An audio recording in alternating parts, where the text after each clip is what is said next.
Picture this. He never yelled, never lied, never forgot her birthday. He held her hand through bad days, listened when she cried, and said, "I just want you to feel safe." And one morning she woke up and realized she didn't feel anything at all. No excitement, no hunger, just a calm, quiet emptiness.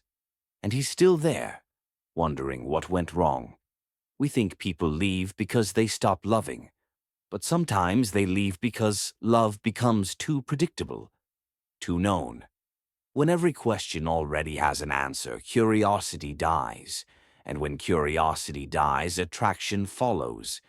You can love someone deeply and still feel the oxygen disappear. That's the paradox of modern love. We build relationships for comfort, and then we mourn the loss of spark that comfort quietly kills. It starts beautifully. Two people fall for each other. Every text is a spark. Every silence feels like suspense. You replay their laugh in your head and check your phone for signs of life.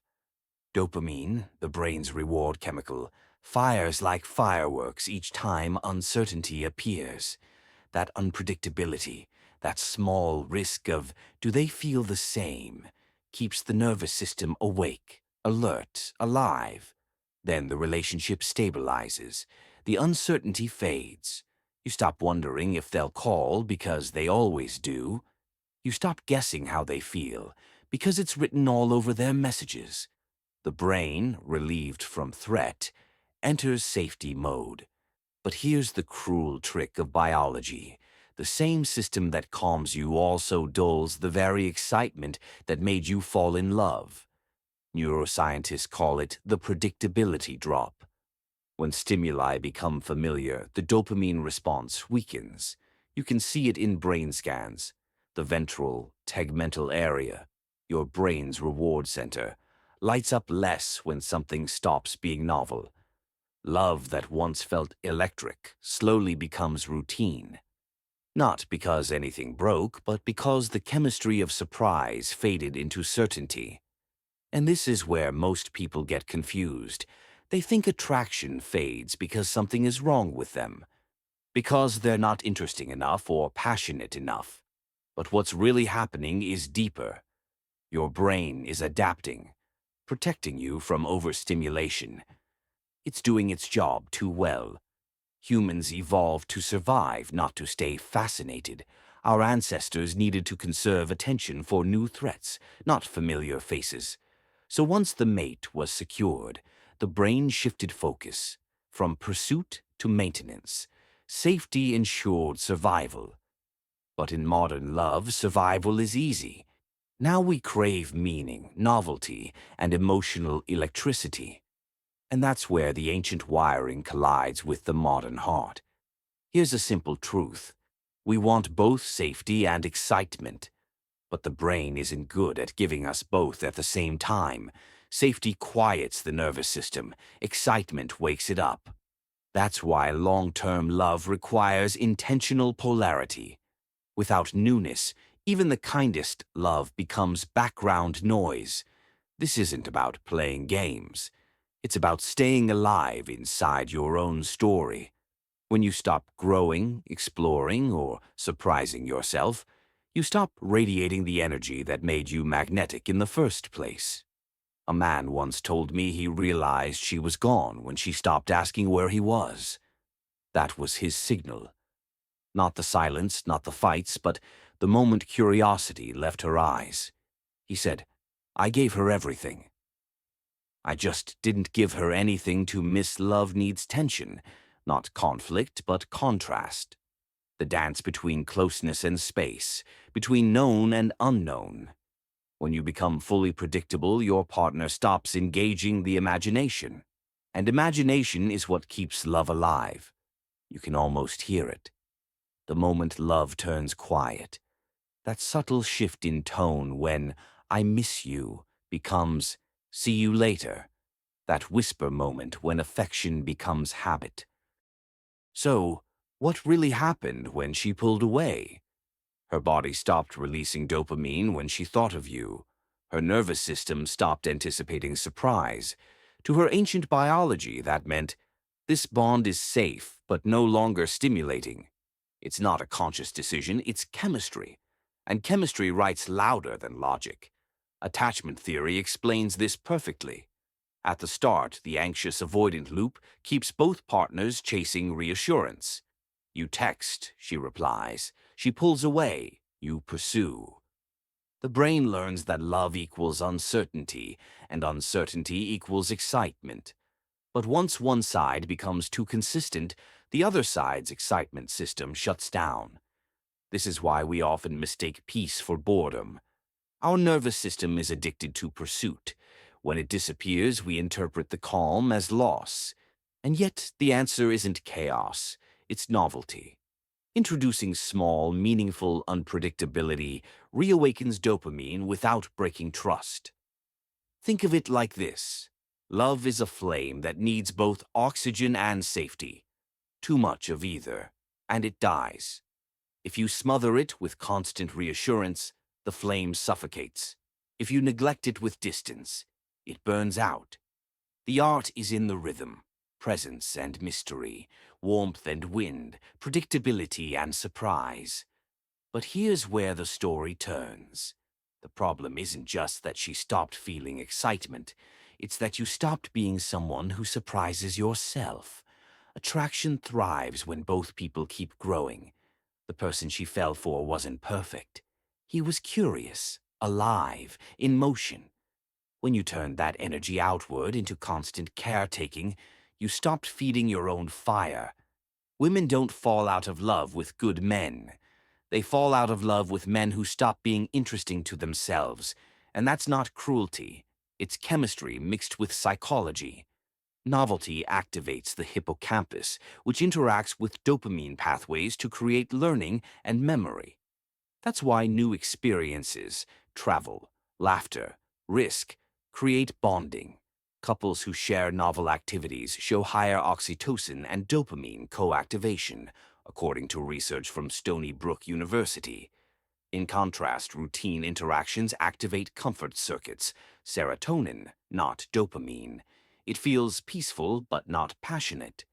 It's the biological reason why safety without play turns love into friendship. When was the last time you made someone wonder what you'd say next?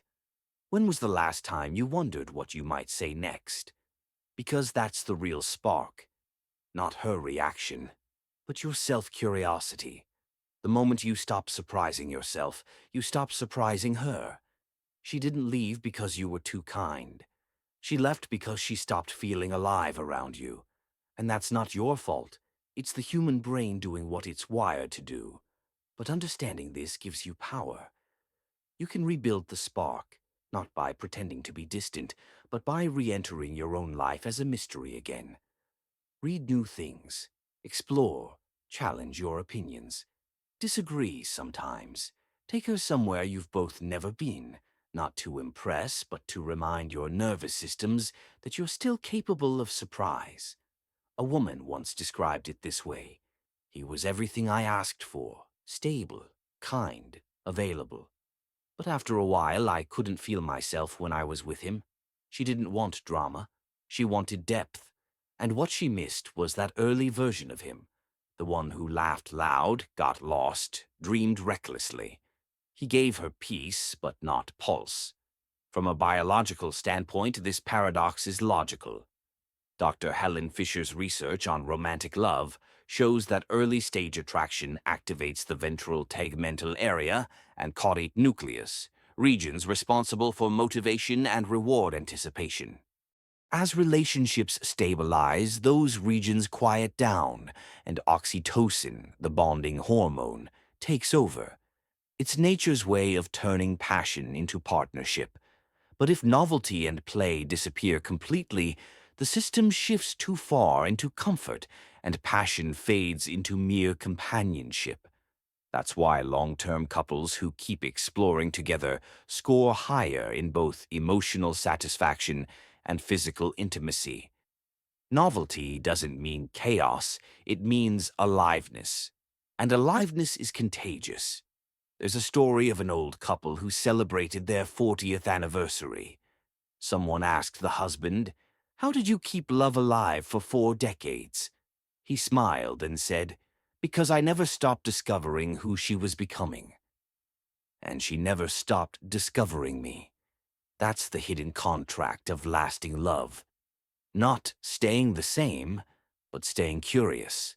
If you look at John Gottman's research, he found that the strongest predictor of long-term satisfaction is what he calls shared curiosity.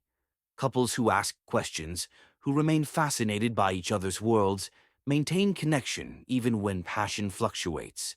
Because curiosity fuels attention, and attention is love in motion. So, if you're wondering why she left even when you gave her everything, the answer might be this: you stopped letting her rediscover you. Predictability reduces dopamine, but unpredictability must be safe. Too much unpredictability triggers cortisol, the stress hormone. That's why toxic relationships feel addictive. They mix fear with reward, creating unstable dopamine spikes. Healthy excitement, on the other hand, comes from novelty without threat, shared exploration, not chaos. The balance is biological art. Safety calms the heart. Novelty wakes it. Both are love. Both are needed. Start with yourself. Reawaken your curiosity about life. Your brain's mirror neurons make your emotional state contagious.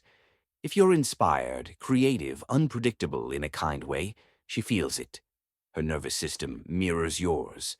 Psychologist Esther Perel calls this the paradox of desire. We seek closeness, but desire needs space. Love flourishes when two people can witness each other's independence without feeling threatened by it. Take time apart, not out of distance, but to fill yourself with new stories to bring back home. Read travel. Create. When you return, she'll sense that you've grown. And growth is the most powerful aphrodisiac of all. Sometimes it's not about doing more. It's about doing differently. Replacing routine compliments with genuine curiosity. Asking, "What's been on your mind lately?" instead of, "How was your day?" Noticing the small details she changes, the things she stops mentioning, the emotions she hides behind humor. That's the art of keeping love awake. Because what people really want isn't constant reassurance. It's to feel seen again. If love is a flame, curiosity is the oxygen. And when you bring fresh air into a room that's grown stale, the fire doesn't just return. It dances. Sometimes you'll meet again after years apart, and you'll realize it wasn't the distance that ended it. It was the stillness, the way you both stopped moving. And maybe you'll smile, knowing that love didn't die. It just fell asleep.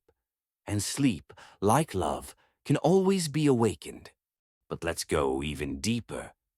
When neuroscientists at Stanford and Rutgers studied long-term couples who still felt in love after decades, they found something fascinating. Their brain scans looked almost identical to those of people newly in love. Same dopamine centers, same reward pathways, except for one difference. The prefrontal cortex, the region responsible for calm and emotional regulation, was more active. In other words, these couples had stability with spark. They learned to balance comfort with curiosity, peace with play. It wasn't luck. It was intention. They didn't chase adrenaline or drama. They cultivated what researchers call sustained novelty, small, continuous surprises, not grand gestures, but daily wonder. Novelty doesn't have to be expensive. It can be as simple as walking a different route, trying a new recipe, or asking, "What have you been thinking about lately that you haven't said out loud?" These moments tell the brain, "Pay attention again." And attention is the oxygen of intimacy. Dr. Robert Sapolsky once said, "The human brain is addicted to the almost."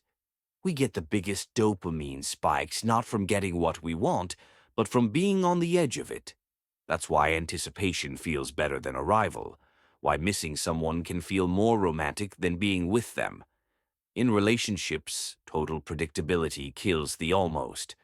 The healthy kind of uncertainty, not fear, but fascination, is what keeps our reward system awake. So if love feels dull, the goal isn't to start over.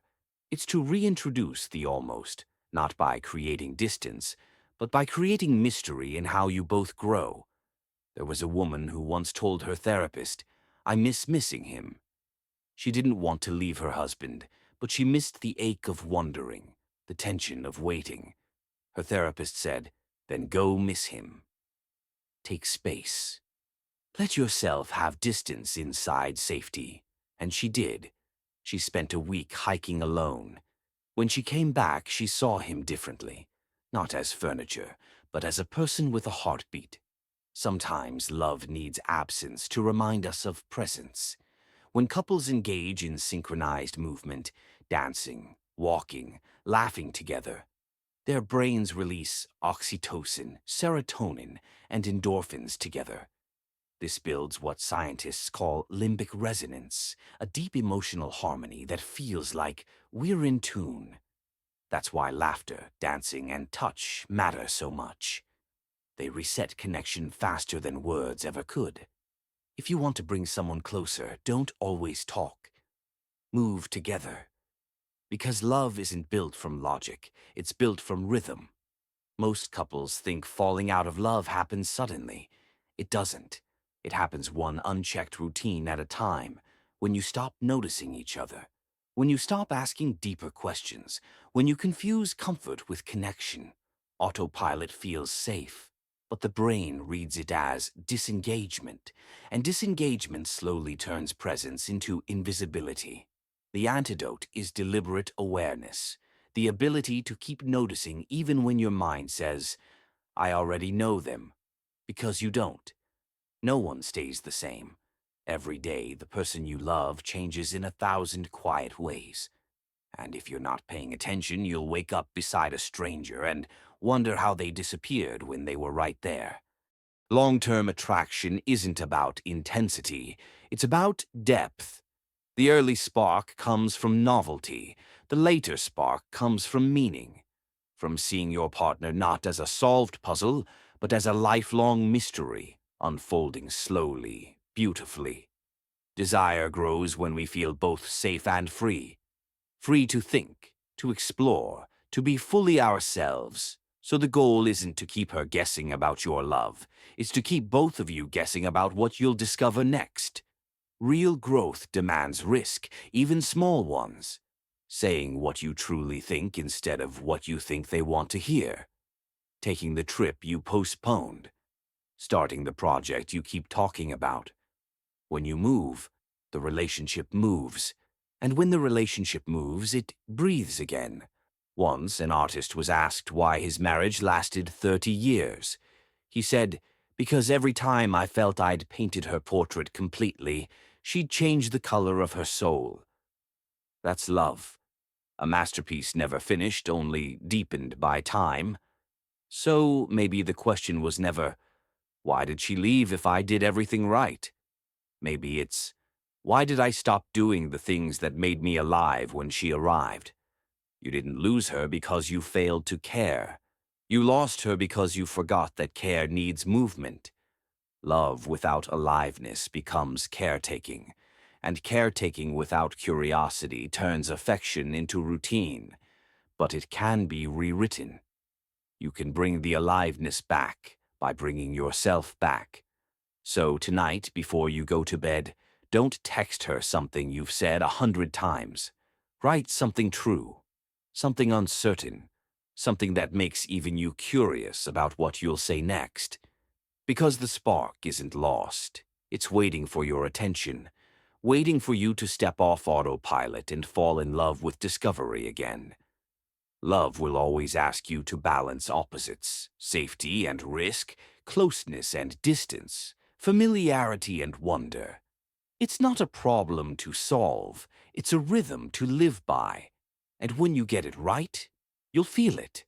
That pulse between hearts, that electricity inside the ordinary. Because love isn't found in the grand moments.